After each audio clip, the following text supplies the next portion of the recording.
Hey everybody, Paul here. Want to try and give back to the DIY adventure van community. I've watched more videos than I can count leading up to starting the build on this 2500, 170 wheelbase, high roof, all-wheel drive Sprinter. And I decided I'd just post things that are unique that I didn't find in other videos. I'm done with the 4 CR Lawrence windows on this van, and there's so many good posts out there about how to do them. Really helps me out. One thing that bothered me when I put the awning windows in is the stability of these rear panels is compromised, and I'm using this as my daily driver. I work from home, so that doesn't mean much in terms of I'm not driving all around town. Could be a temporary problem because 2500, pretty stiff suspension. I've got zero weight in this thing yet. And so basically just bouncing along the road, right? It really needs some weight for that suspension. But unlike the cruise side window and the window behind the driver's seat, which is really rigidly attached to the structure of the van, these things just attach to the outer skin. So I'm going to show you what I experimented with in terms of how to stabilize these windows in this panel. So here we are inside the van, and you can see I've been experimenting with different ways to stabilize these panels. Essentially, unlike these front windows, which basically sandwich not just with the outer skin, but also the superstructure of the rear of the van. They've got 2 layers and they're quite stable. These guys just attach to the skin of the van, right? So here's the structure of the van out here, and they really don't attach to it. That's the design. Love these windows. I think CR Lawrence does a great job. Only had them for a couple of weeks, so talk to me in a couple of years. But one thing is this panel, these panels are not rigidly attached even at the edges. So the first thing I tried to do after I would look in my rearview mirror and hear these things, you know, violently shaking back and forth this way as I'm driving, is I took this 3/4 inch aluminum L-bar just from Home Depot, and I used the 3M automotive trim tape, and you can see here I had to cut some of the sound deadener that I put on, and I tried this horizontal cross member first. It helped, but it didn't do what I wanted it to. And so next what I tried was, because as I said, when this is gone, you can kind of see that Mercedes put some adhesive kind of caulk-like stuff up here. Then there's a gap all along here, and then you can see this black adhesive down here that stops. Basically what I did is I put more of that L-bar right here, and that what I found is this 3/4 inch is nice because I don't know if you can pick it up on the video, but there is a curve to this panel that's natural on the outside of the van. And L-bar, of course, versus just a regular aluminum bar without the L shape, it's got a little more rigidity, but it still does arc. So I don't know if you can see that one. It's arcing with the outside of the van. So if I would have used a beefier one, it would have tried to be completely rigid, and the outside of the van, sometimes when I was experimenting, would actually go concave on me, which I don't want. And I also didn't want it convex in terms of, I tried stuffing some things like insulation in there, and I could see a little bubble on the outside of the van. So this really seemed a good compromise.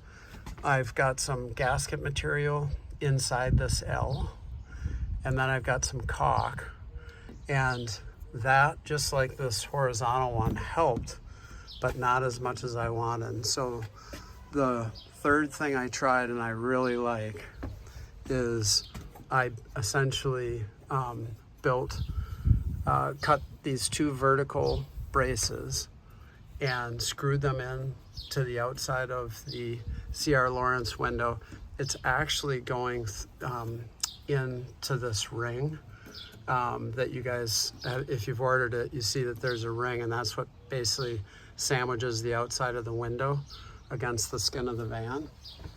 And so basically I've got one here on the left side and one here on the right side. What ended up happening on most of these screws on both sides was I used stainless sheet metal screws, and I used some washers. These are just number 6, I think they're 3/8 inch. I wanted to get the shortest ones I could because I don't want to puncture the outer skin of the van.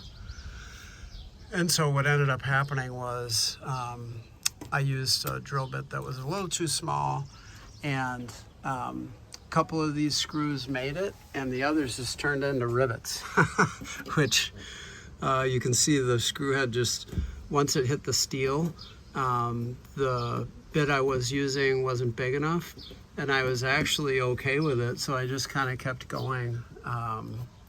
These guys that attach into the window frame, they're going into aluminum. No need for the washers because I'm not worried about going too far with a 3/8 inch sheet metal screw.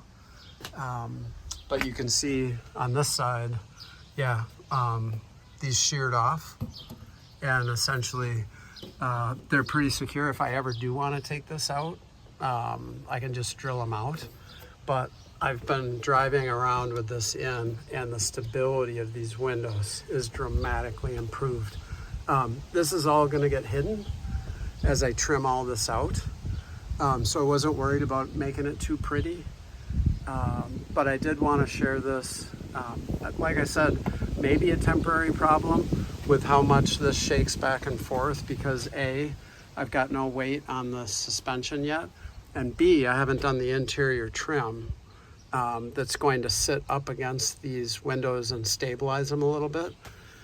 But as I thought about it, that's going to be one of the last things I do in my build because I want to keep the interior walls down to do electrical, plumbing, etc. And so, yeah. One more thing I wanted to share that I didn't see on any of the videos.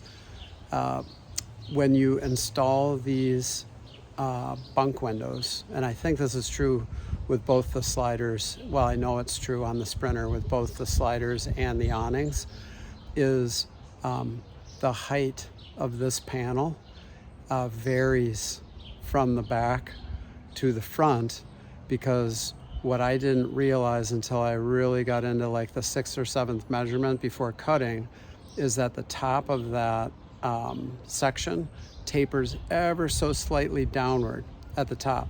And so when I started, I was measuring from the top of the window where I wanted it to the top of that opening. What I realized is that I really needed to measure from the bottom of the window on both sides to that rail line, essentially where the slider door mechanism would be on the other side of the van. And that's what I found was more quote level for the van. And so when I take a step back and look at this, it actually is closer. I don't know if you can see it on the video, but it's closer to the top of that taper at the back of the window than it is the front. The way I wanted these windows is as high as possible because I want to get my bed in the van design that I have as high as possible. And so that's just one thing I wanted to point out. I think these windows are a lot more difficult to install than the forward windows, even though those are larger. There's just that natural template that you just cut against for the van. And so didn't find as many windows on bunk installs. And so that measurement was the other thing I wanted to point out, along with what I figured out to stabilize the window and the panel. So yeah, thanks for watching. I really hope this helps you if that shake of those windows is bothering you. I think this would be applicable to ProMasters and Transit vans too. I'm fairly certain they're all built in the same way in terms of having the superstructure and then basically a skin on the outside. And when you use these bunk windows, they're basically just attaching to the skin instead of the structure of the van. So hope it helps, and really appreciate all the videos that you all have made for me.